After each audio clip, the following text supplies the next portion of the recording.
വചനം 219. യസ് അലൂനക, അവർ നിന്നോട് ചോദിക്കുന്നു, അനിൽ ഖംരി, കള്ളിനെപ്പറ്റി, മദ്യത്തെപ്പറ്റി, വൽ മൈസിരി, മൈസിറിനെയും ചൂതാട്ടത്തെയും പന്തയത്തെയും, ഖുൽ, പറയുക, ഫീഹിമ, ആ രണ്ടിലുമുണ്ട്, ഇത്മുൻ, കുറ്റം, പാപം, ദോഷം, കബീറുൻ, വലിയ, വമനാഫിഉ, ചില പ്രയോജനങ്ങളും ഉപകാരങ്ങളും, ലിന്നാസി, മനുഷ്യർക്ക്, വ ഇത്മുഹുമ, അവ രണ്ടിൻ്റെയും കുറ്റം, അവ രണ്ടിൻ്റെയും പാപം, ദോഷം, അക്ബറു, അധികം വലുതാണ്, മിൻ നഫ്ഇഹിമ, അവയുടെ പ്രയോജനത്തെക്കാൾ, വയസ് അലൂനക,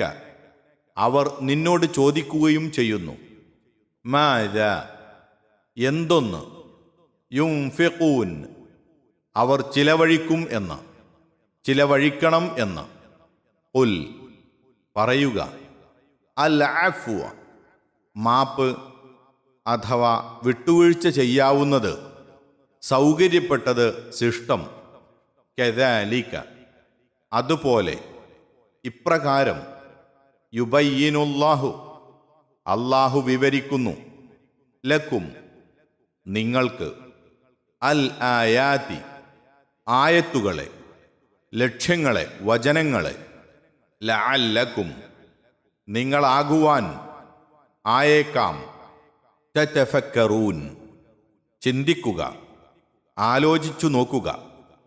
يسألونك عن الخمر والميسر قل فيهما إثم كبير ومنافع للناس وإثمهما أكبر من نفعهما ويسألونك ماذا ينفقون قل العفو كذلك يبين الله لكم الآيات لعلكم تتفكرون.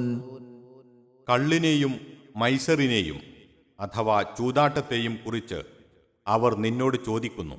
പറയുക, ആ രണ്ടിലും വലിയ കുറ്റവും അഥവാ ദോഷവും മനുഷ്യർക്ക് ചില പ്രയോജനങ്ങളുമുണ്ട്. അവയുടെ കുറ്റമാകട്ടെ അഥവാ ദോഷമാകട്ടെ അവയുടെ പ്രയോജനത്തെക്കാൾ വലുതാകുന്നു. എന്താണവർ ചിലവഴിക്കേണ്ടതെന്നും അവർ നിന്നോട് ചോദിക്കുന്നു. പറയുക, സൗകര്യപ്പെട്ടത് അഥവാ ശിഷ്ടം. ഇപ്രകാരം അല്ലാഹു നിങ്ങൾക്ക് ആയത്തുകൾ അഥവാ ലക്ഷ്യങ്ങൾ വിവരിച്ചു തരുന്നു, നിങ്ങൾ ചിന്തിച്ചു നോക്കുവാൻ വേണ്ടി. വചനം 220.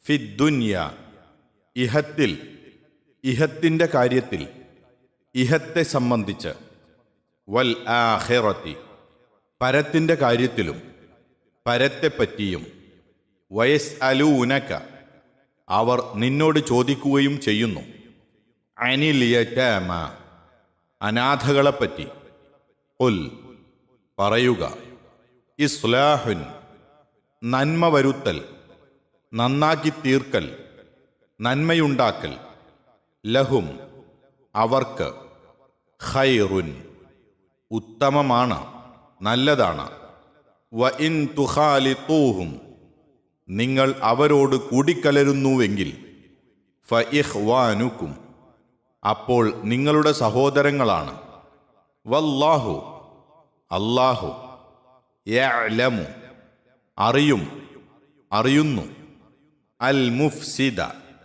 നാശം ഉണ്ടാക്കുന്നവനെ, കുഴപ്പം വരുത്തുന്നവനെ, മിനൽ മുസ്ലിഹ്, നന്മയുണ്ടാക്കുന്നവനിൽ നിന്ന്, വലൗ ശാഅ, ഉദ്ദേശിച്ചിരുന്നെങ്കിൽ, അല്ലാഹു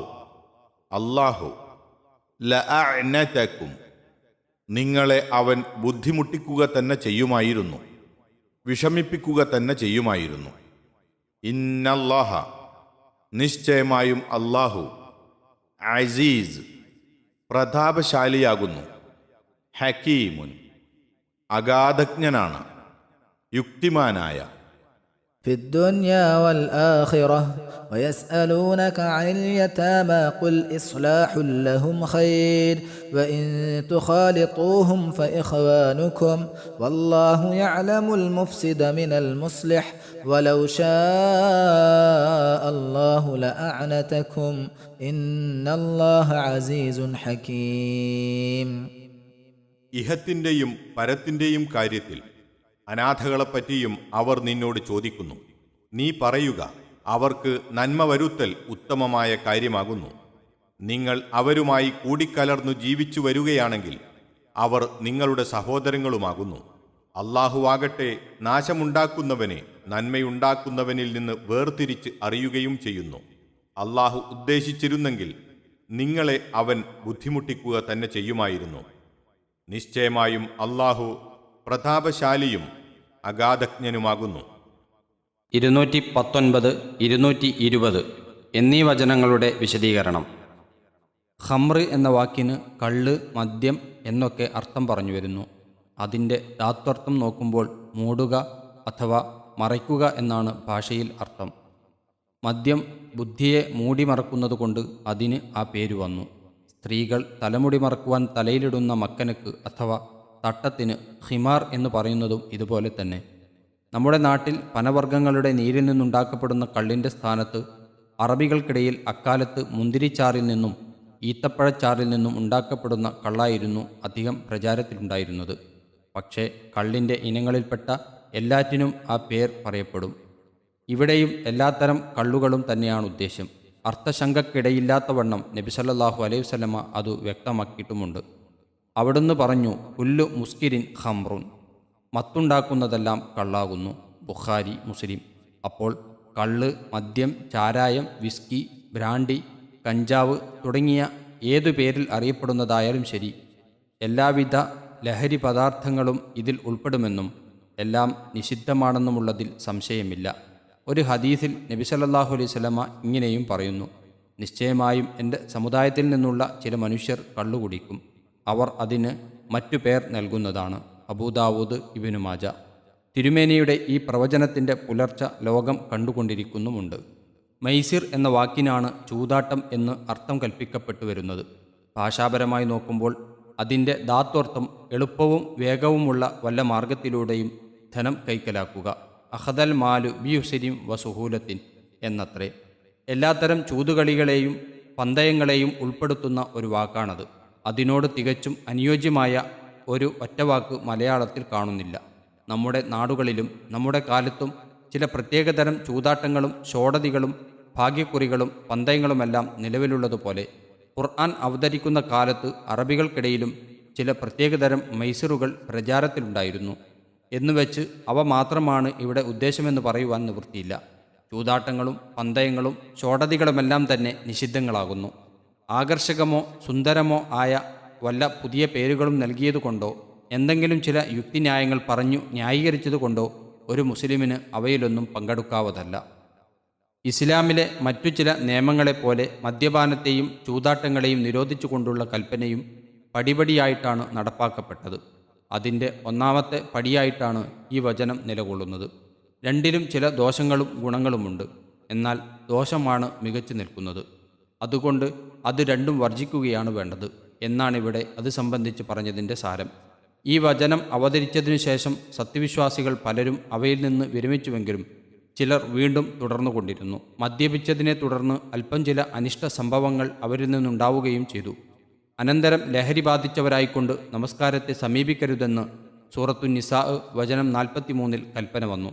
പിന്നീടാണ് അവസാനം കർശനമായി നിരോധിച്ചുകൊണ്ടുള്ള കൽപ്പന സൂറത്തു മാഇദ വചനം 93-94 അവതരിച്ചത്. കൂടുതൽ വിവരം അതാതിടത്തു വെച്ച് കാണാം ഇൻഷാ അള്ളാഹ്. മദ്യപാനികളിൽ നിന്ന് സ്വന്തം കുടുംബങ്ങൾക്കും അയൽക്കാർക്കും നാട്ടുകാർക്കും അനുഭവപ്പെടുന്ന ശല്യങ്ങളും അക്രമങ്ങളും ആരെയും പറഞ്ഞറിയിക്കേണ്ടതില്ല. വാക്കേറ്റവും അടിപിടിയും മാത്രമല്ല, നിയമലംഘനം, കളവ്, തോന്നിയവാസങ്ങൾ, കൊലപാതകങ്ങൾ തുടങ്ങിയ എല്ലാ നീചകൃത്യങ്ങൾക്കും മദ്യപാനം ഇടയാക്കുന്നു. ആരോഗ്യപരവും സാമ്പത്തികവുമായ കഷ്ടനഷ്ടങ്ങൾ പുറമേയും ചൂതാട്ടങ്ങളുടെ കഥയും ഏറെക്കുറെ ഇതുതന്നെ. കള്ളുകുടി നിമിത്തം ദുർവ്യയം ശീലിക്കുന്നുവെങ്കിൽ ചൂതാട്ടം നിമിത്തം അന്യരുടെ ധനം അന്യായമായി കൈക്കലാക്കലായിരിക്കും ലക്ഷ്യം. ലക്ഷ്യം പ്രാപിക്കാതെ വരുമ്പോൾ പാപരത്വവും നേരിടും. ഇതെല്ലാം തന്നെ കുറ്റകരവും പാപകരവുമാണല്ലോ. ഇങ്ങനെയുള്ള ദോഷവശങ്ങളെ സൂചിപ്പിച്ചുകൊണ്ടാണ് ഫീഹിമ ഇസ്മുൻ കബീറുൻ, രണ്ടിലും വലിയ തെറ്റുണ്ട് എന്ന് പറഞ്ഞത്. അതേസമയത്ത് താൽക്കാലികമായ ചില ഗുണങ്ങളും അവ മൂലം ലഭിക്കുന്നു. ആനന്ദം, ഉന്മേഷം, ധൈര്യം, ദഹനശക്തി, ധനം നേടൽ, തൊഴിൽ സാധ്യത മുതലായവ എല്ലാം താൽക്കാലികം മാത്രമാണെങ്കിലും അവ അതുമൂലം ലഭിക്കുന്ന പ്രയോജനങ്ങളാണല്ലോ. ഇത്തരം ഗുണങ്ങളെ ഉദ്ദേശിച്ചാണ് വ മനാഫിയു ലിന്നാസി, മനുഷ്യർക്ക് ചില പ്രയോജനങ്ങളുമുണ്ട് എന്ന് പറഞ്ഞത്. ഗുണങ്ങളെക്കാൾ ദോഷങ്ങളാണ് കവിഞ്ഞു നിൽക്കുന്നതെന്ന് വെറും ഭൗതിക വീക്ഷണത്തിൽ കൂടി മാത്രം അവയെ വിലയിരുത്തുന്നവർക്ക് പോലും അറിയാവുന്നതാണ്. അതെ, മനസ്സാക്ഷിയുണ്ടെങ്കിൽ ഭൗതിക ജീവിതത്തിലും പാരത്രിക ജീവിതത്തിലും നേരിടുവാനിരിക്കുന്ന ദോഷങ്ങളാകട്ടെ കൂടുതൽ ഭയങ്കരവും ഗൗരവതരവും തന്നെ. ചില ആളുകൾ ധരിക്കാറുള്ളതുപോലെ ഗുണദോഷങ്ങളുടെ എണ്ണം നോക്കിയല്ല, ഗൗരവം നോക്കിയാണ്. അവയുടെ പ്രയോജനത്തേക്കാൾ കുറ്റമാണ് അധികം വലുത്. വ ഇസ്മുഹുമ അക്ബറു മിൻ നഫ്ഇഹിമ എന്ന് അള്ളാഹു പറഞ്ഞിരിക്കുന്നതെന്ന് മേൽ വിവരിച്ചതിൽ നിന്നും മറ്റും സ്പഷ്ടമാണ്.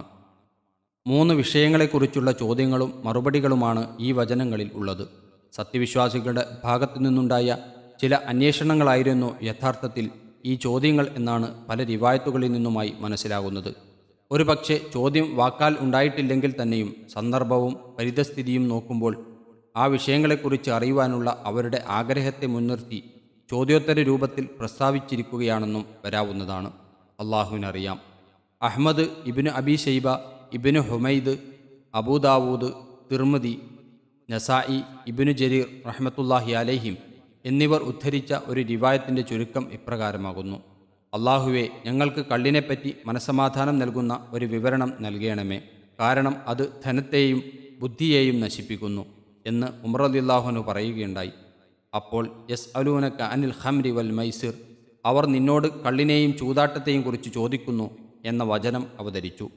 ഉമർ റളിയല്ലാഹു അൻഹു ഇത് ഓതിക്കേട്ടപ്പോൾ വീണ്ടും അങ്ങനെ പറഞ്ഞു. എന്നിട്ട് സൂറത്തു നിസായിലെ 43-ാം വചനം അവതരിച്ചു. അപ്പോഴും അദ്ദേഹം അങ്ങനെ തന്നെ പറഞ്ഞു. അങ്ങനെ സൂറത്തുൽ മാഇദയിലെ 93-94 വചനം അവതരിച്ചു. അതിൽ ഫഹൽ അൻതും മുൻതഹൂൻ, നിങ്ങൾ വിരമിക്കുന്നോ എന്നിടത്ത് എത്തിയപ്പോൾ അദ്ദേഹം ഞങ്ങൾ വിരമിച്ചു എന്ന് പറഞ്ഞു. കള്ളിൻ്റെയും ചൂതാട്ടത്തിൻ്റെയും വിഷയത്തിലുള്ള വിധിയെന്താണെന്ന് ഞങ്ങൾക്ക് പറഞ്ഞു തരണമെന്ന് വേറെ ചിലരും നബി സല്ലല്ലാഹു അലൈഹി വസല്ലമയോട് ചോദിച്ചതായും റിവായത്ത് ചെയ്യപ്പെട്ടിരിക്കുന്നു. ഇബ്നു ഇസ്ഹാഖും ഇബ്നു അബി ഹാത്തിമയും റഹ്മത്തുള്ളാഹി അലൈഹിമ ഇബ്നു അബ്ബാസ് റളിയല്ലാഹുവിൽ നിന്ന് ഉദ്ധരിച്ച ഒരു നിവേദനത്തിൻ്റെ സാരം ഇപ്രകാരമാണ്: സ്വഹാബികളിൽപ്പെട്ട ഒരു കൂട്ടരോട് അള്ളാഹുവിൻ്റെ മാർഗത്തിൽ ചെലവഴിക്കുവാൻ കൽപ്പിക്കപ്പെട്ടു. അവർ നബി സല്ലല്ലാഹു അലൈഹി വസല്ലമയുടെ അടുക്കൽ ചെന്ന് പറഞ്ഞു, ഞങ്ങളുടെ ധനത്തിൽ നിന്ന് ചെലവഴിക്കേണ്ടത് എന്താണെന്ന് ഞങ്ങൾക്കറിഞ്ഞുകൂടാ. അപ്പോൾ വയസ്അലൂനക മാദാ യുൻഫിഖൂൻ, അവർ എന്തു ചെലവഴിക്കണം എന്ന് നിന്നോട് ചോദിക്കുന്നു എന്ന വചനം അവതരിച്ചു. അതിനു മുമ്പ് ഒരാൾ അയാളുടെ ധനം മുഴുക്കെ ചെലവഴിച്ച് ഒന്നും ബാക്കിയാകാതെയും അയാൾക്ക് ധർമ്മം കിട്ടാത്ത പക്ഷം ഭക്ഷണത്തിനു വകയില്ലാതെയും ഇരിക്കുമാറ് ചെലവഴിക്കാറുണ്ടായിരുന്നു. ഇതുപോലെയുള്ള ചില റിവായത്തുകൾ വേറെയുമുണ്ട്. ഇതിൽ നിന്ന് ഈ രണ്ടാമത്തെ ചോദ്യത്തിൻ്റെ ഉദ്ദേശം മനസ്സിലായല്ലോ. ഇതിനുള്ള മറുപടി അൽ അഫു, വിട്ടുവീഴ്ച ചെയ്യാവുന്നത് അഥവാ സൗകര്യപ്പെട്ടത് എന്നാകുന്നു. ഞെരുക്കവും ബുദ്ധിമുട്ടും ഉണ്ടാക്കാത്തതും അത്യാവശ്യം കഴിച്ചു മിച്ചമുള്ളതും എന്നാണിതുകൊണ്ട് വിവക്ഷയെന്ന് താഴെ ഉദ്ധരിക്കുന്നത് പോലെയുള്ള ഹദീസുകളിൽ നിന്ന് മനസ്സിലാക്കാം. എല്ലാവർക്കും അനുഷ്ഠാനത്തിൽ കൊണ്ടുവരുവാൻ സാധിക്കുന്നതും പ്രായോഗികവും അതാണല്ലോ.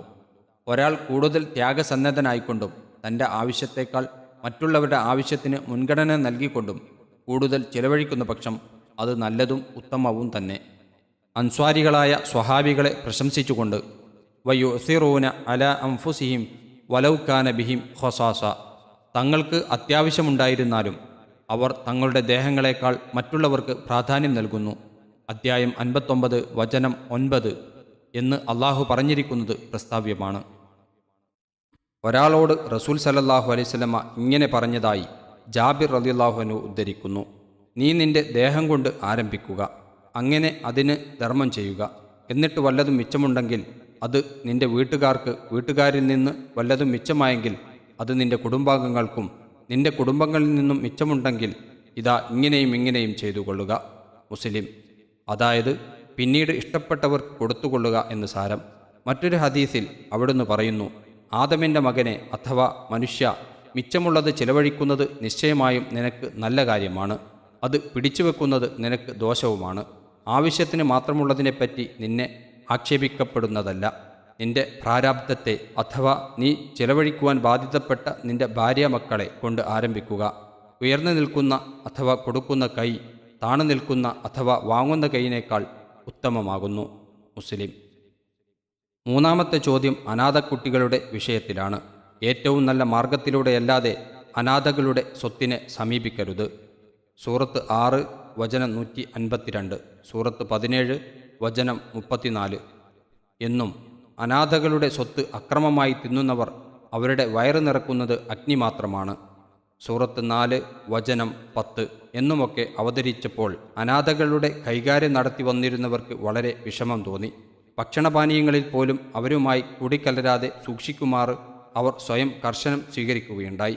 ഈ നിലപാട് സഹിക്കുവാൻ കഴിയാതായപ്പോൾ അവരിൽ നിന്നുണ്ടായ ചില അന്വേഷണങ്ങളാണ് ഈ ചോദ്യം കൊണ്ട് ഉദ്ദേശമെന്ന് അബൂദാവൂദ്, നസായി, ഇബ്നു ജരീർ റഹിമഹുമുള്ള മുതലായവർ ഉദ്ധരിച്ച പല റിവായത്തുകളിൽ നിന്നും മനസ്സിലാകുന്നു.